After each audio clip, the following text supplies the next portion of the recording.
You survived the concentration camps yourself? Yes, I've been in 5 prisons and 6 concentration camps, and 2 years in Auschwitz.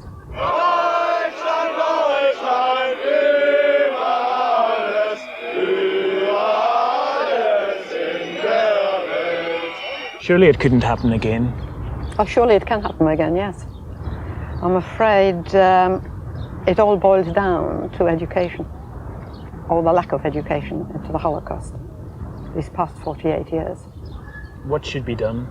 Well, there's only one way, through education. And if you're thinking in terms of the neo-Nazis, there's only one way, and that is to physically transport some of these people into Auschwitz and actually show them the sites and evidence of mass killings and tons of documentation. You have agreed to come with us to film in Auschwitz. Why have you done that? Because I feel very strongly about it, because I feel I could really convince these people that everything that happened is absolutely true, 100% true.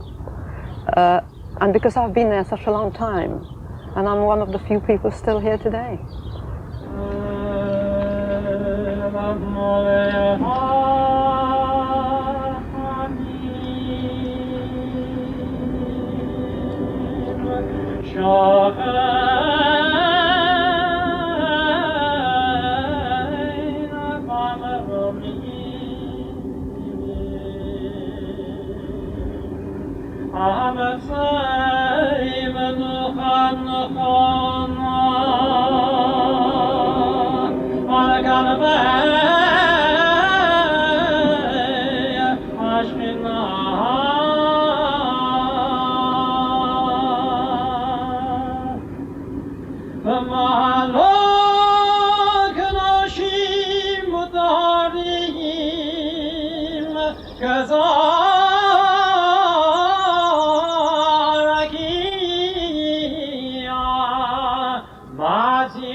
We are here today to do more than more, to do more even than remember. We are here today to bear witness to the world that we must never grant the forces of death a victory over the God of life. And because the world so desperately wanted to forget the Holocaust, killing and torture and racial wars and ethnic cleansing are happening today to our humiliation and our shame. All of us together must resist evil in the name of the God of life. Amen.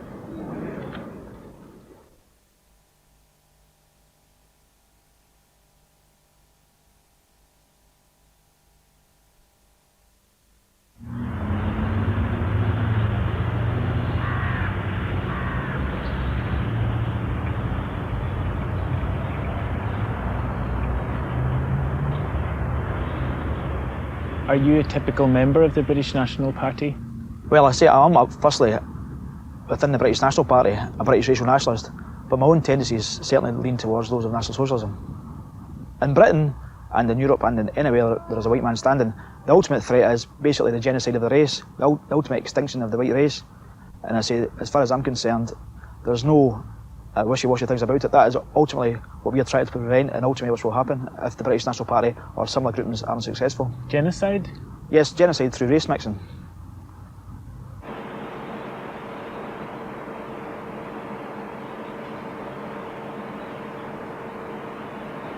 Wussten Sie, dass Adolf Hitler hier in diesem obdachlosen Asyl gewohnt hat? Ja, ist aber schon lange her. Schon lange her? Ja, ist schon lange her.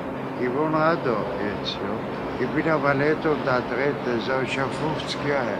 Der hat einen Fehler gemacht. Ja, aber wie würden Sie reden, wenn wir heute den Krieg gewonnen hätten? Das ist... Ich war bei der TJ, ich war ein Bauer. Ja. Ich war 9 bis 11 Jahre dabei. Ich habe mein Parteiabzeichen müssen tragen. Ja. Und habe es nicht gehabt, habe ich müssen in ein neues abladen. Als Kinder haben sie einen Scheiß erzogen, dass die Leute umbringen dann. Ja, was ich sage nicht. Ja, ich sag Ihnen das. Heute nehmen wir Das ist eine Tatsache. Das ist viel besser. Ich weiß das, was.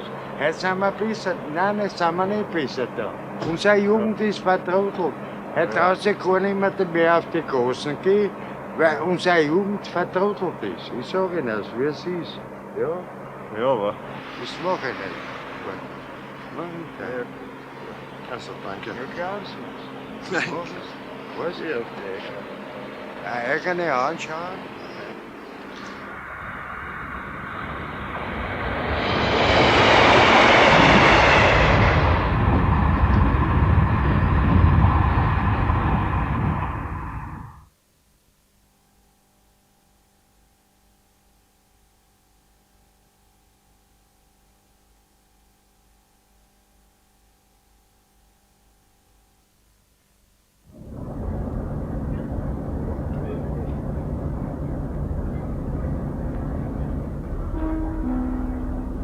Ladies and gentlemen, attention please. This is a call for the pupils of Holyrood Secondary School in Glasgow. Would all pupils please assemble at the information desk on deck 6? Thank you.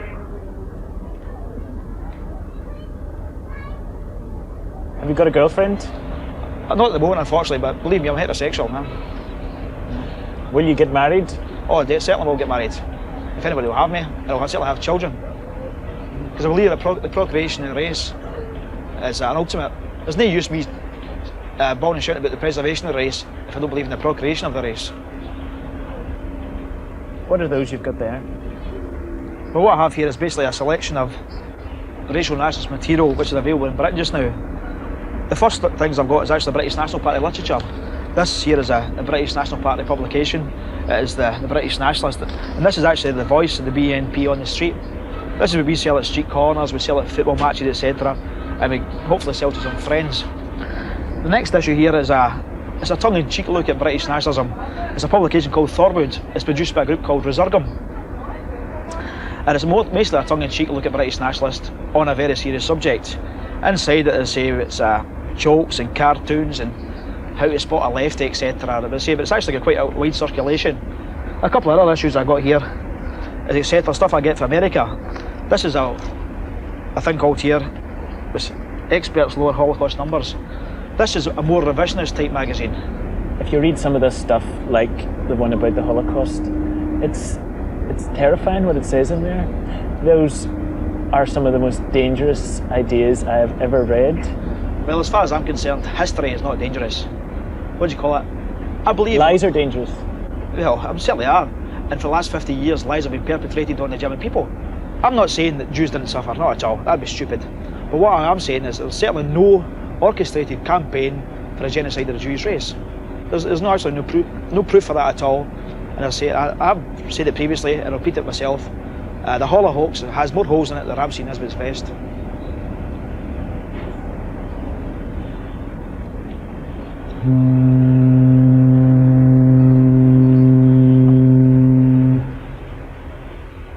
Will you come with us and meet someone and discuss your politics? Yeah, I come and meet everything. Would you be prepared to discuss your politics and your revisionism with a Jewish historian? That's also, but you must excuse my bad English. Ich bin Charlotte Täuber und lehre Politikwissenschaft an der Universität Wien. Ich bin Gerhard Endres und bin also ein Mitglied der Volkstreuen außerparlamentarischen Opposition. Von dem Anführer Gottfried Küssel jetzt halt in Haft, deswegen seiner politischen Gesinnung. Mhm. Aber sind Sie hauptamtlich Politiker oder? Es gibt bei uns keine hauptamtlichen Politiker, weil wir also nicht die finanziellen Mittel haben hauptamtlich. Is it possible for you to speak English or is it difficult? I can speak English, my English is maybe not so good as yours, but... No, I lived for 25 years in America, so... 32 years, yeah. I think.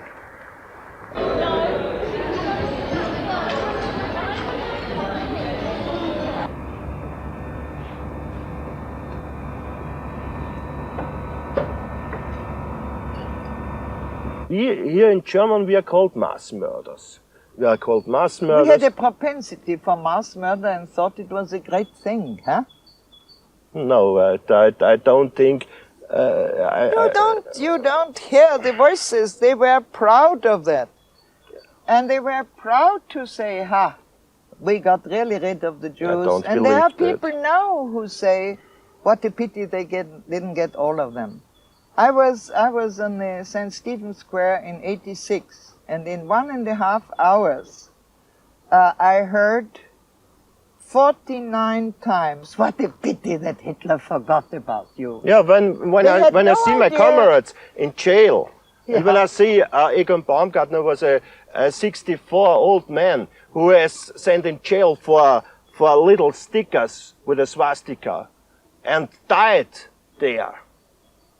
Then I can understand when but what comrades does such said, an old idiot do, putting swastika stickers? it's not an old idiot. This was an idealist who loved his own people. With a swastika? Yeah, it's a old. After what had been done under the banner of the swastika? Yeah, no, okay.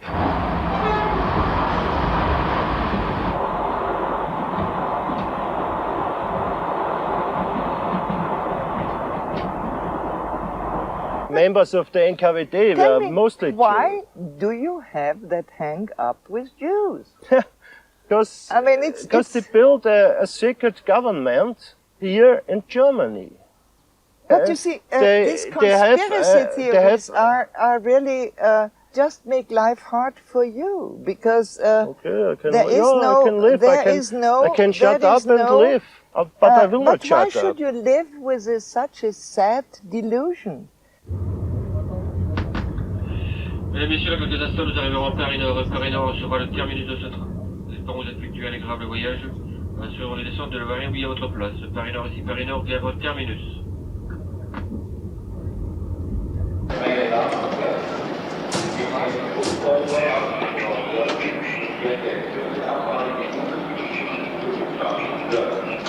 Are you a violent man? Sometimes. When I've been aggressed, I've been very violent. But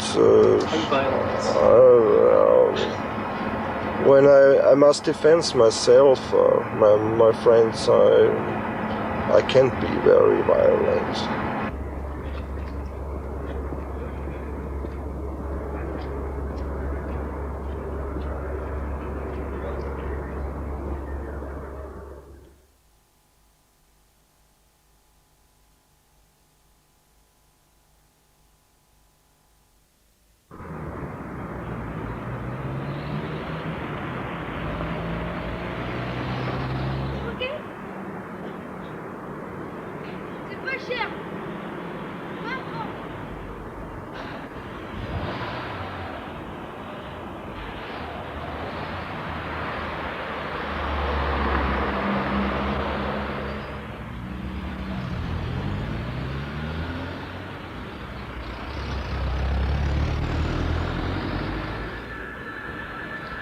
Hello, I'm very glad to meet you. And yourself. When did you arrive? I arrived last night from London. First time you come to Paris? No, I've been to Paris quite a few times before.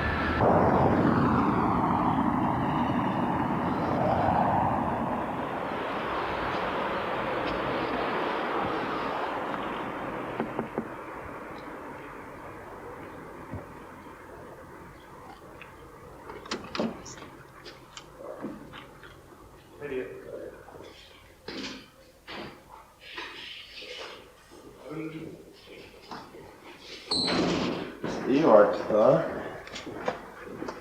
Camera can't work. Na? Ja, was sagt ihr? Gute Reise gehabt? Mr. Outans, would you like to tell us who you are? Yeah, my name is Ewald Outans. I am somebody who works in Munich in public relations and free journalism. My political views are kind of views which have been forbidden in 1945 by the Allied forces. I feel myself in a kind of tradition to people who lost the war. I do not feel responsible for bad things, but I think that there's a lot of good solutions which should have been taken over for the future. I am living in 1993 now in a world which politically totally is going the wrong way. So I try to offer people new beliefs, new thinking, and I try to confrontate people with thinking which is really unusual to them. And I try to prove if democracy it can exist or not. And I personally figured already out that it cannot exist because of the discrimination against myself, just considering me as a national socialist thinking person. Racist means being proud of what you are and very much accept and being fascinated about what other people are. And you are a racist. I'm a racist, absolutely. And an anti-Semite. And an anti-Semite, yeah. I don't know what you're saying, but in my opinion, it's not possible to have such beliefs as ours and to stay idle. I felt compelled to do something, to become an activist, you know? Yeah. But if, as we have done, you know these things, if you do not act, as far as I'm concerned, we are more to blame than anybody because we know the answers. Yes. So if we don't do it, we're actually traitors to our race. Absolutely. You know, the Japanese writer Mishima once said, knowledge without action is obscene. And I agree. Yeah. Yeah. When you know the truth, you have to spread it. Oh, no. Certainly the case.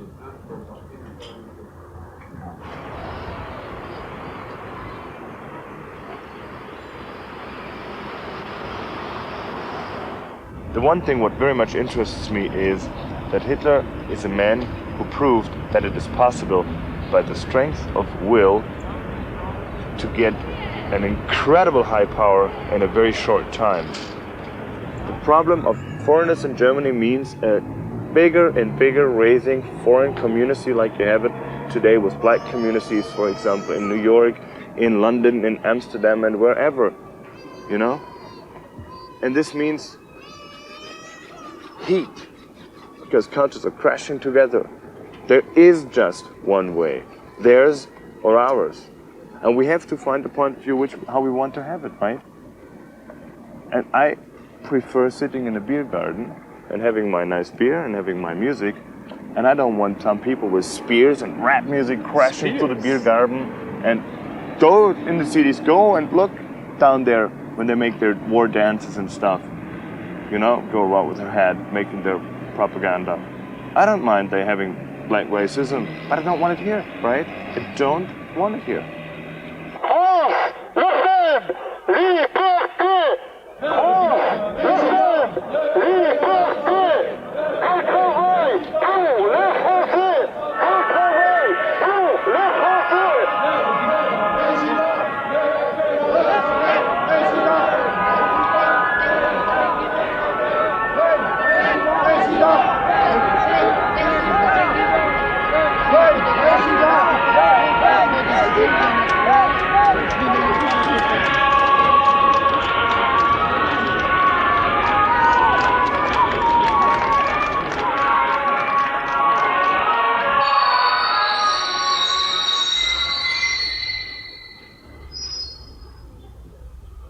Well, we've come to Drancy, which is about a 20-minute train ride from Paris, from the Gare du Nord, which is one of the big stations in the city. And this is a typical northern Paris suburb, the sort of place you'd see just about everywhere. Most of these people are working class. And there's a very high element of immigrant workers here because obviously there's a lot of small industries. But what is very strange about Drancy itself and where we are at this very moment was that in 1940 it was a concentration camp, and throughout 1940 right up until 1944, nearly every Jew who was actually deported from France to Germany, where about 75,000 of them died, actually came through this camp. So the French people don't very much like this place. I've got to say that quite truthfully, that most French people don't even want to know it exists. They pushed it out of their memory. And if it remains in people's memory, I suppose it's because it is as it is today, now inhabited by another group of people who many people consider should be expelled from France, deported elsewhere, or even interned in the philosophy of some movement. Nobody is willing to send them in wagons like this one. to death camps or... we don't want to kill anybody. We just want them to go back home. Well, yes, okay, so you made it difficult for them to stay, but they still want to stay. How are you going to make them go back home? We're not talking about even the Jews at that time, the immigrant Jews, the new Jews, those who weren't French. There were only about 150,000 in 1940. We're talking now a population of 3 million minimum, or maybe 6 or 8 million if you believe some estimates. How do you make these people go home? If you introduce laws, you're going to use the army. If necessary, yes.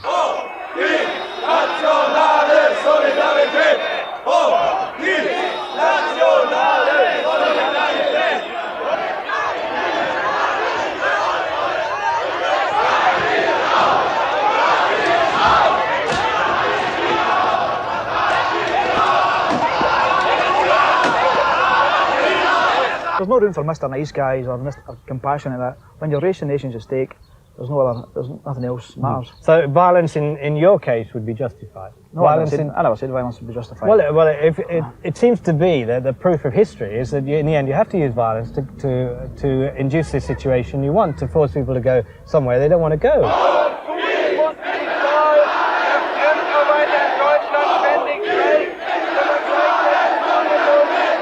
Here we're talking about this ethnic business that you're talking about. Yeah. The Nazis, who were Germans, hated these Jews. They thought that the only way to get rid of them was by a final solution, which we know was the industrial murder of Jews. No, we don't. Oh, yes, we do. No.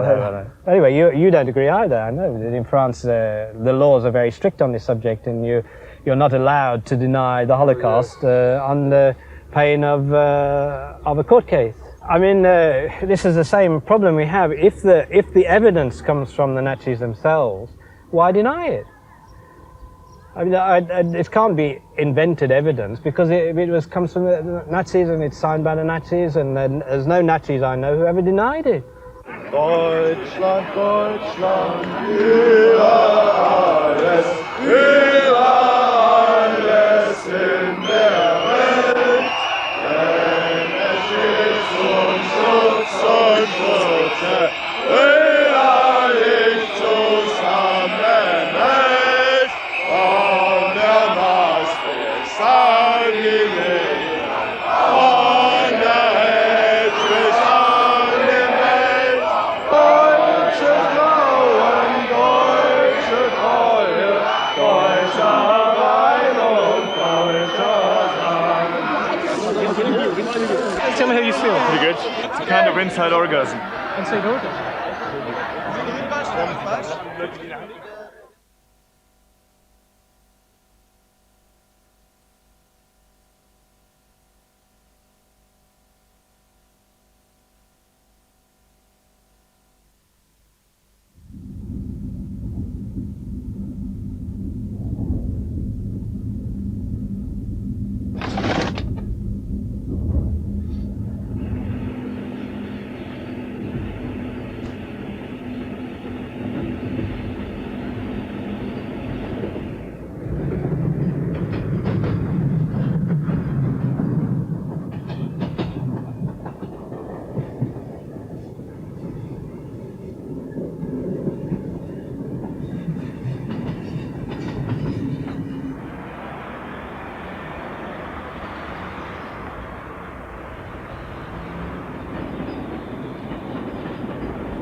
Was ist in dieser Stadt zur Kristallnacht passiert, zur sogenannten?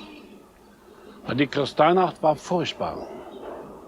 Diese ganze Gegend hier wurde die Geschäfte zertrümmert. Hier befanden sich für jüdische Geschäfte, koscherer Mittagstisch, schlechterer und alles. Das wurde alles zertrümmert und beraubt. Und vor allen Dingen dort hinten, in der Mühlenstraße, befanden sich einige exklusive Einrichtungen, wie zum Beispiel Gold- und Silberwaren. Und ich musste leider dort zusehen, also mehr konnte ich ja nicht machen, wie man dort die Scheiben zerschlagen hat und die Banditen sich das wertvolle Gold und Silber alles in der Tasche steckten. Obwohl es von der Gestapo eine Weisung gab, es darf nicht geraubt werden.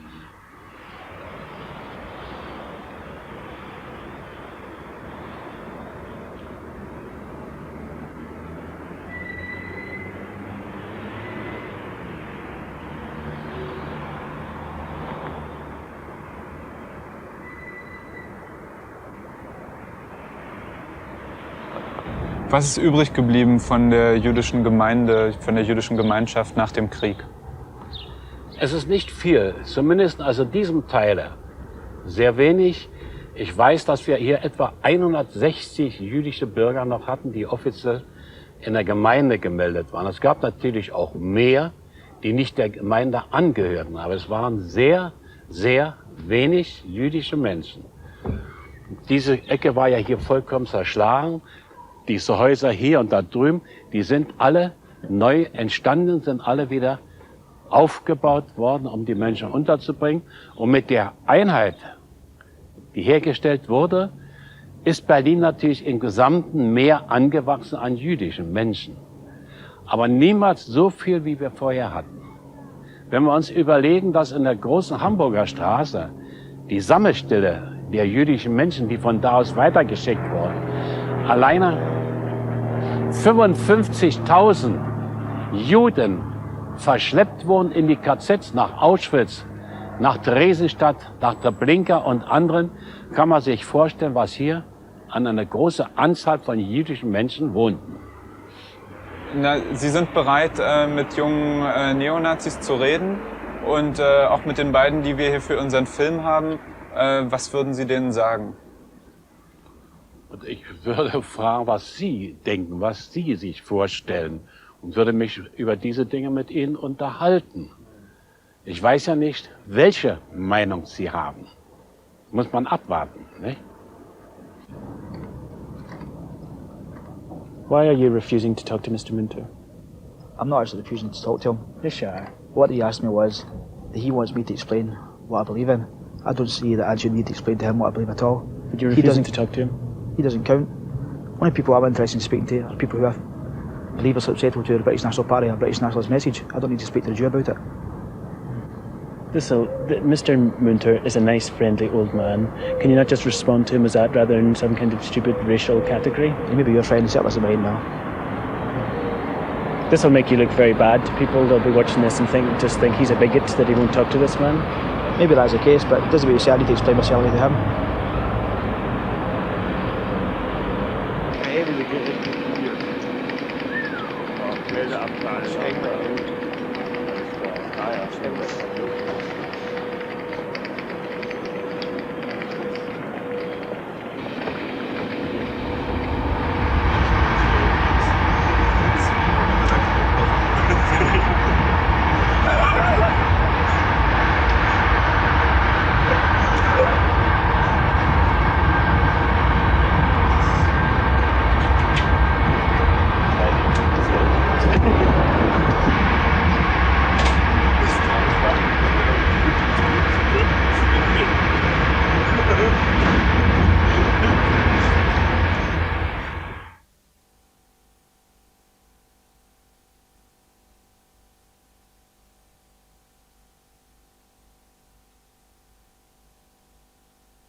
Hi, how are you? Nice to meet you. Okay. Nice to meet you. So was the parade good?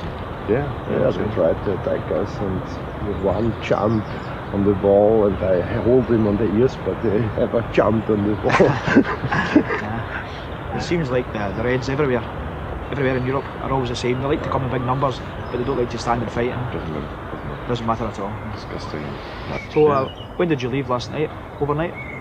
Yeah, the evening, 10 o'clock, yeah. We had a wedding last night. Wedding? Yesterday, yeah. To you? My ex, no,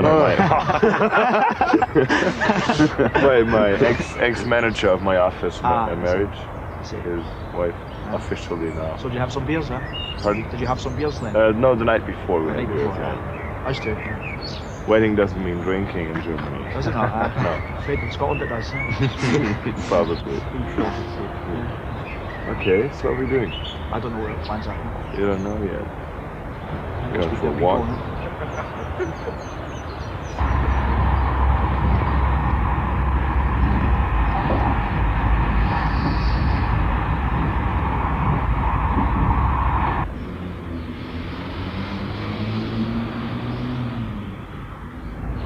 Tonight we're going to take a train to Auschwitz. Tonight? Will you come with us? Certainly, no problems. Will you come with us? Why not? Never been to Poland before. Tonight we plan to go to Auschwitz. Will you come with us? Yeah. Why not? If you're paid. Yeah, sure. Sure. So we'll go to Auschwitz. Okay.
Good morning, gentlemen. Good morning. I am Marian Turski. Hello. I'm Marian Turski. Well, I think, gentlemen, that I want to tell you why I was convinced to come to have this talk. Of course, I was told that you were, were your positions, and of course my position is a little else, opposite, particularly when I am tattooed, you see. Well, yeah. I am Bay für 1908. And matter of fact, I think it was a duty of mine to meet people like you because I have a daughter in your age, probably in your age. And I don't think we should so much speak about the past. Exactly. Very good. I can absolutely get along with If that. I am really sometimes recalling the past, is only in order to prevent what is going on, well... No, yeah, sure, Oh. right. I mean, for you, it must be very strange to meet people, young people, who have the, for you, rudeness, coming there and saying, we do not believe in the Holocaust, we do not believe in gas chambers, we do not think that this what is told to us in school is truth, but it's propaganda. It must be very hard for you, I know, it must be very rude Well, for you. I tell you, it is not hard for you. It is I mean, a for little you, bit yeah. peculiar. Yeah. It's peculiar because if I meet a broad-minded man, and you seem to be broad-minded, it is peculiar that you deny, well, facts. Of course, you can ask me, have you seen the gas chamber? And I will tell you, no, I haven't. Yeah, because they say the ones who saw it get killed. Because I was only a inmate in the street, I would say, low ranked, very young. I had no position. I was not in the fireman. I was not in Canada. I was not in a Revier. I was not in Schonung. I was not. Well, I was not in Zonde. So I couldn't be there. Yeah. But I came to Auschwitz with my mother, with my father, and with my little brother. My mother survived, and my brother and my father disappeared the same day. How did they disappear? Look, in my life, I had also in the ghetto foods very many friends, my mates, my classmates, some other people who were together with me, and they round up, and then they disappear. Yeah. Well, disappearances. Have you an explanation to this disappearance? Yeah, sure. Have you? If I wouldn't have explanations, I wouldn't mistrust official history writing. So what is your explanation for the disappearance of my father, of my brother, of all those my friends? Okay, I of course cannot explain the disappearing of your father or your brother because I don't know the details and the facts. They were gas. I don't believe that. You don't believe it? Yeah, I don't believe so that. So what happened to them? I don't know. We have to find out. We have to work it out. I tell you what my problem is. If I in Germany say I'm 27 years old, I did not live there, I don't know. Just this. I'm already committing a crime. Do you believe that the Earth is surrounding the Sun? Is making a circle around the Sun? Have you proved it? Even though there were millions who denied it before, and there were people killed for saying this is not true. This is true. But look, if we are people a little bit educated, we cannot prove everything. You told me that you didn't believe in gas camera.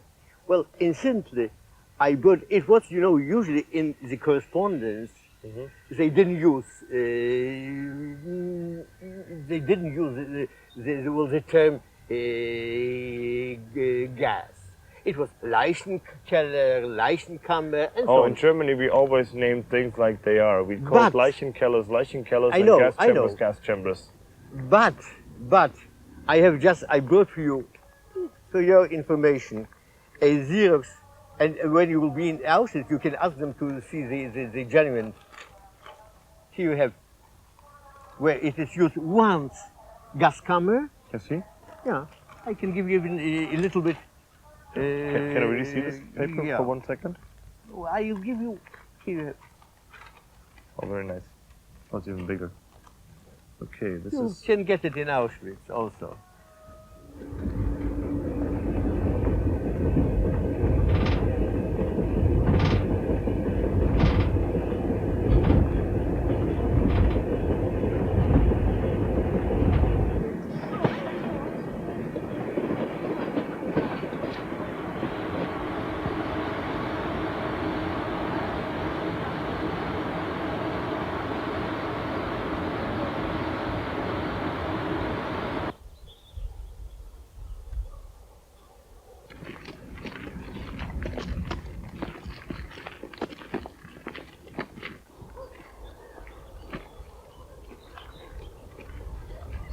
Are you nervous?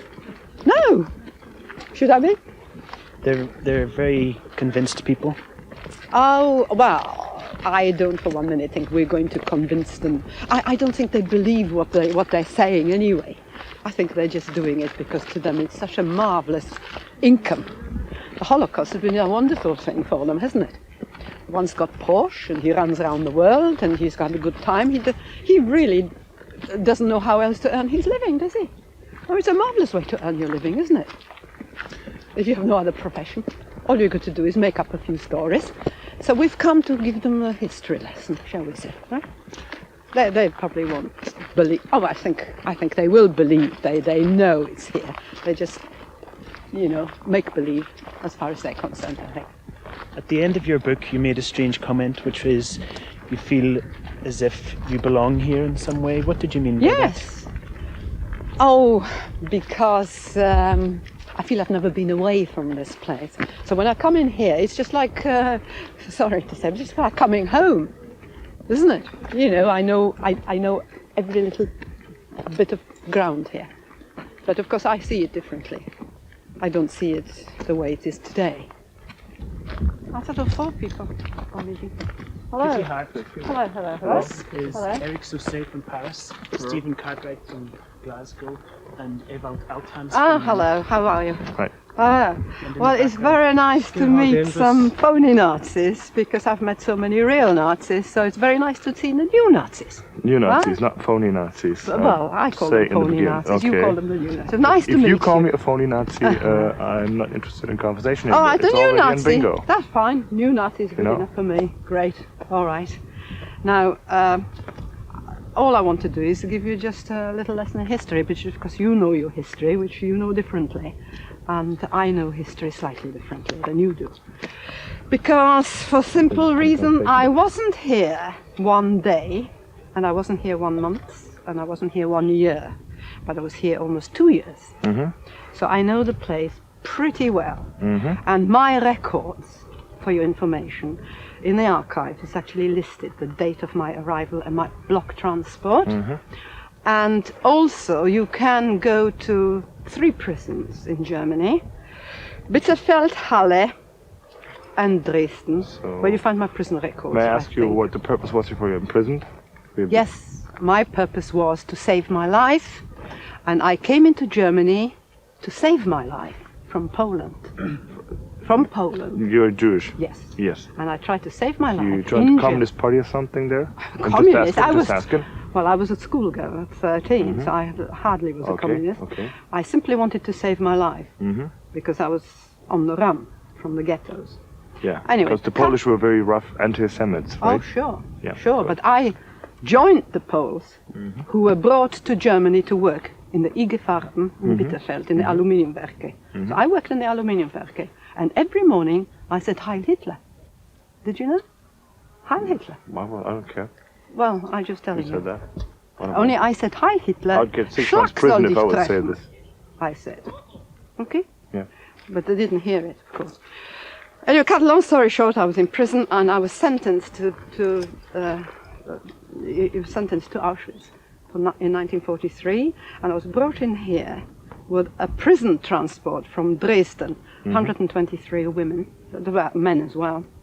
So survived Dresden. Pardon? Because 1945, Dresden was bombed by the wasn't there in Allies. 1945. Yeah.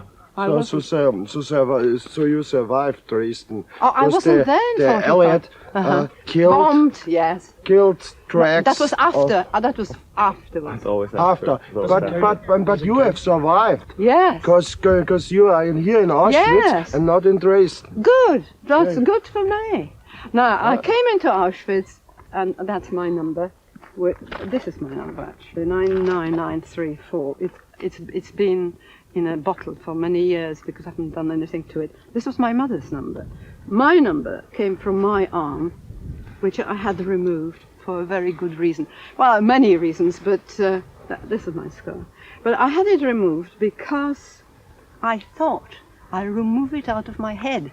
I've heard all this 10,000 times. But you haven't seen it here with a person. I have seen it here. I've been here like 30 times. Well, I'm talking to the other chaps been here as with well. survivors and stuff, so but I don't I'm talking have to to listen the others to this as well. anymore. Okay? I'm talking Anybody to wants to listen. Well, you can go It's home. not the basic thing for me. No, okay, we're fine. You know what this building is? It's called the Blockführerstube. And Blockführerstube. And here stood the SS, and people went out to work from the women's camp. That's the men's camp. But I don't want to talk about how people survived here, okay, and how they lived here. I just want to tell you about the pure machinery of murder. So let's just come over here. The trains came in here. People were thrown out of the trains, and all their luggage was left. All the stuff was just left behind, okay? Then people came to work here from the Canada Commando, the men, and took all the belongings over to the Canada section, right? Then people were put up here and segregated, men on one side, women on the other side. Here stood the SS doctors and carried out the selections, okay? So 20% of people, sometimes 15% of young girls and young boys were allowed to come into the camp, okay? I refuse to talk to you anymore. No, don't talk. That's fine. You don't have to. You don't have to. Now, did you know there was a trial here in 1988? Did you know about the trial in Wuppertal? Yeah. You do? Problem. No problem. Your propaganda. If you said Hitler, die soll der Schlag treffen, he came to concentration camp, I can understand this. I said Bundespräsident Weizsäcker is an idiot, and I was in prison for that. Did you know in Totally 1988 came Wunsch, Grönig, Hahn, Lorenz. There's a Demjanjuk trial going on, packed with lies. They all came. Because they were Serbia. This is the new religion here. Yes. The anti-fascism is the new religion. Okay, exactly. The Christian religion is there, and the let me tell you about Wunsch. Where's the plan of Wunsch? I have got Let it. me tell you I've got the plan about the of Wunsch. problems today. Right? Oh, the problems today. Oh, we've got big problems today. Yeah, That's for you, it is a money-making enterprise, For us, it's a isn't money-making. it? For us, it's a money-making. We finance mass murdering of Palestinians in Israel. We are forced to finance the Holocaust and Palestinians. The Holocaust is by doing Jewish marvelous eyes. for I'm not you. interested in listening to How stuff marvelous anymore. was the Holocaust for you? A money-making business for you, the Holocaust. Yeah, I made so much money. Of course, you run your Porsche cars. And who finances you, huh? Do you know the real Nazis that were here? Yeah. They don't want to come back. We've tried to bring them back. You know why they don't want to come back?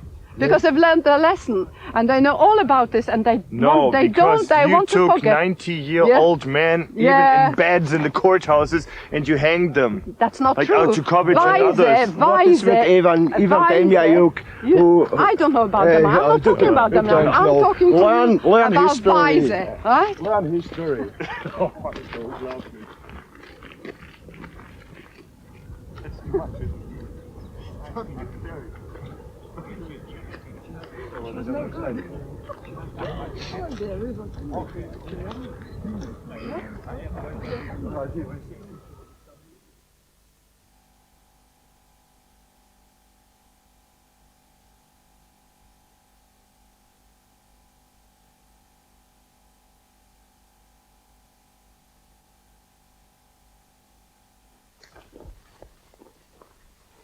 I was here, sleeping in here.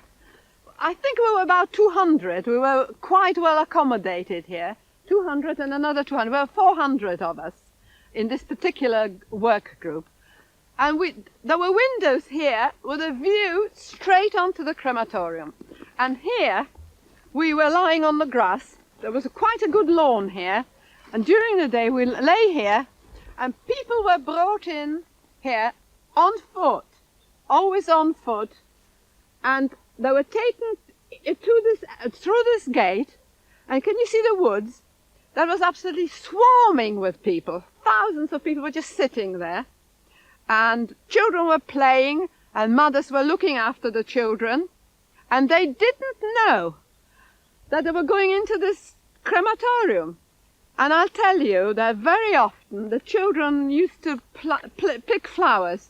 There were actually flowers growing, and some of the SS people here, they were absolutely furious when they saw children picking flowers, and often, not once, you saw them pick up a small child by its feet and actually smash its head against the crematorium wall in front of its mother, which is totally unnecessary because they were being killed anyway. All these people were waiting in groups to go in through the gate. Now they went in, and we were here. And then a few minutes after that, you saw a ladder. Well, there was an opening on the roof, and you saw one of the SS with a gas mask, and he was what was called a disinfector corps, belonging to the doctors, who'd worked out the amount of gas to kill these people. So he went up, threw the gas in, and came down quickly. Always. Pardon? You saw all this? I saw this not once, I saw this for 8 months. Every day, in, day out, okay? People went in, and then you heard a muffled sound, screams. It was muffled. You didn't hear it very loud, but it was muffled. And gradually it stopped, and then you saw the smoke. And not only did you see the smoke, but the whole thing was just a stench of burning flesh. And that you could smell for miles away. They smelled it up in the towns, you see. But we had it here. We were choking. And then you also saw wheelbarrows with ash being taken out. And that went on day in, day out. I was here from May 1944 until about the 11th or 12th of October 1944. All these months, this went on. Now, tell these chaps, the people went in and they didn't come out. Where are they?